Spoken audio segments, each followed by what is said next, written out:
Now, just about 4 weeks ago, we did a sacroiliac fusion on your what side? Left side. Left side. Yeah. What were the symptoms before the surgery? Well, I had so much stinging in my foot. It just feel like my foot is almost like it's on fire almost. And since we've done the surgery, I've only had a couple of twinges in there, probably level 1 or 2, and they only last for a couple of seconds. So it's just like basically it's like a miracle. It's unbelievable. Now, the way we found out that you have that problem, because you had symptoms, you had pain in your sacroiliac joint, and many of our colleagues don't understand that with the sacroiliac joint problem, you can have leg pain because the nerves that are passing over the sacroiliac joint can be irritated by inflammation of the joint, and sacroiliac joint problem can give you leg pain. And we investigated you with multiple injections. Each injection gave you proper improvement for a little bit. Yeah. Then we know that is the problem, and then we went and fixed it in a surgery that was barely half an hour. Yeah. Did you stay in the hospital or did you go home same day? I went home the same day. Same day.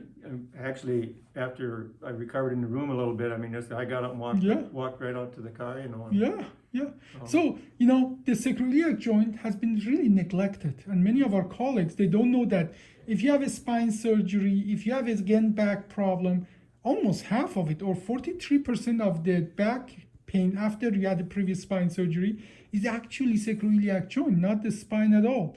And we call it failed back syndrome, but it's not a failed back syndrome. It's a sacroiliac joint, which is, so to say, the next adjacent segment to the spine, and that can cause significant pain as you described. How bad was your pain before the surgery? It was pretty bad. Actually, after I had my back surgery, and recovered from that, and then I started having that lot of stinging in that foot, and a little bit of pain in the hip, and I just, because my back surgery went so well, I just decided, I maybe have to put up with this. So I, waited about 2 years or a little bit more than 2 years, and I decided, I'm going to come back here and tell you what's going on. I should have came back sooner. Spine surgery, generally spine surgery and such, they have, in the open old fashioned way, they are really risky procedures, and waiting and being careful with that is obviously very important, that we are not rushing to anything. But I think that's what we could do with both sacroiliac fusion as well as with spine, that we made it minimal invasive, we made it so much less risky that there is no reason for you to go 10 years and suffer before you take care of it, because waiting and not taking care of it, then that has as well a price. The price is your body, the condition. If you're not using it, your heart, lung, we are going to have less capacity if you don't live a normal life. Yeah. Right. Okay. Yeah. I should have, now knowing what I know now, I should have been here a few years. Yeah. A few years sooner than when I came. Well, thank you for the interview. Any other comment or question on both sides? What do you observe actually on him? What do you see? What do you notice? Just that it's better. Yeah.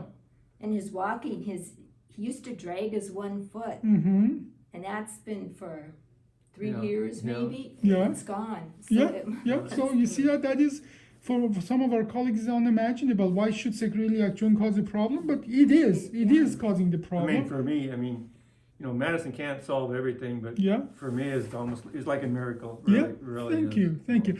I'm going to quickly look at this. This is actually a new method we do this surgery. We put 2 big screws, because if you put one, your sacroiliac joint can still move around the first screw, but by 2 screws it stopped moving.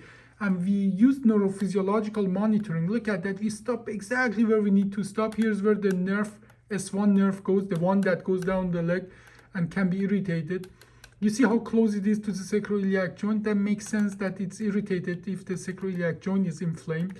So, and the bone actually start to grow inside, but we're still going to, we are just 4 weeks out. We are going to have some time before this is stable and in the good position. Okay, so I'm very satisfied both with the pictures and as well with your clinical improvement. Well, I'm 100% satisfied. I say thank you. Thank you. Really, Thank you for your trust. Okay, thank you very much.